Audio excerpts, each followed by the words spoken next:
Hey everyone, Assalamu alaikum and welcome back to the another video of 12 vlogs. So, একটা ভাইয়ার নামটা ভুলে গেছি, সিট মডিফিকেশন সম্পর্কে জানতে চাইছিলেন। সো সিট মডিফিকেশন নিয়ে আজকে কথা বলবো। Let's start.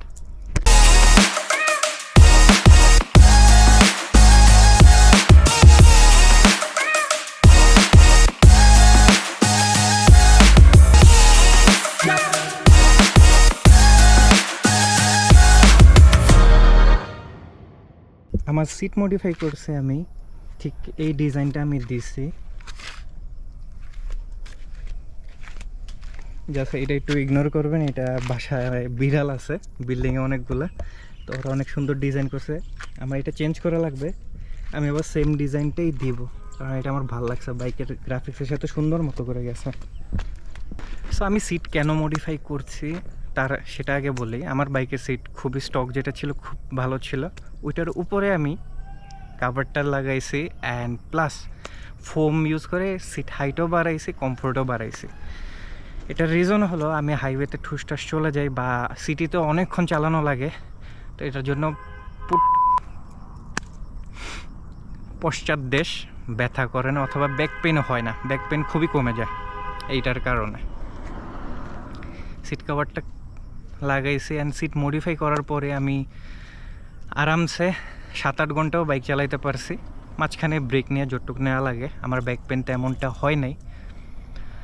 And sit modification করতে আমার কত খরচ গেছে, আমি এটা আরও 1.5 বছর আগে মডিফাই করছিলাম বংশাল থেকে। টোটাল আমার সিটের পিছে গেছে খরচ 1500 থেকে 2000-এর মতো অ্যাপ্রক্স, আমার মনে নেই এক্স্যাক্ট অ্যামাউন্টটা। এটা আমার সিটটা নিজে আমি ওদের কারখানায় গিয়ে বানাইছিলাম অ্যান্ড এটা সিটটা ফুল মডিফাই করতে নিজের মতো করে আমার টাইম লাগছিল 4 ঘন্টার মতো। সুন্দর মতো করে ওর ডিজাইনটা করছি, ডিজাইন সিলেক্ট করছি, আমি ডিজাইন সিলেক্ট করে যাই না, তো এখানে গিয়ে বানানো হয়েছে। যদি সুন্দর মতো করে দেখাতে হয়, এখানে হিরোর লোগোটা আমি আলাদাভাবে বসাইছি ওদের কাছে মডিফাই করে। অ্যান্ড অনেকে আপনারা বলেন যে, বা অনেকের কাছেই শুনছি যে সিট এরকম ফোম ইউজ করলে এক্সট্রা তো বৃষ্টির পানিতে প্রবলেম হয় কি না। বৃষ্টির পানিতে অবভিয়াসলি প্রবলেম হবে, বাট এটার জন্য একটা সুন্দর টেকনিক আছে। এই টেকনিকটা হলো, এখানে দেখা যাচ্ছে এই যে দেখেন পলিথিন, আমি সিট কভারটা লাগানোর আগে ফোমগুলা বসায় পলিথিন ইউজ করছি। এই পলিথিন ইউজ করার কারণে আপনার বৃষ্টিতে পানিটা থাকে না, ফোমে ঢুকে না, সো প্যান্টও ভিজে না।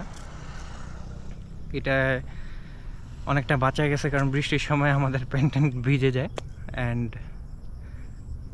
তো ওইটার জন্য অনেক বাজে বিরক্তিকর লাগে দেখতে বা চলাফেরা করতো প্যান্ট বা পিছন সাইড ভিজে আছে। তো যদি আপনারা সিট কভার লাগানোর আগে ফোম ইউজ করার পর যদি একটা পলিথিন অ্যাড করে নেন, তাহলে আপনার এই পানিটা জমবে না, পানিটা পড়ে যাবে।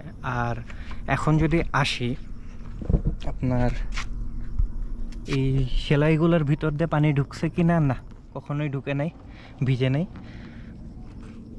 আমার এখন ভিজে কি না, আমার প্যান্ট ভিজে যায় কারণ এটা ছিঁড়ে ফেলছে বিড়াল, সো সিটে ফোমে পানি ঢুকে অ্যান্ড প্যান্ট ভিজে। বাট নর্মালি যখন এই সিটটা নতুন ছিল, ছবি দেখতে পাইতেছেন যেটা, তখন আমার কোনো প্যান্ট একটুও ভিজতো না বৃষ্টির পানিতে। আপনারা চাইলেও করতে পারেন মডিফিকেশনটা, ট্যুর দিয়েও মজা পাওয়া যায়। এরকম সিট মডিফাইড থাকলে আরামসে চালানো যায় অনেক কিলো। সো এটাই ছিল আমার সিট মডিফিকেশনের টোটাল কাহিনী, কেন করছি।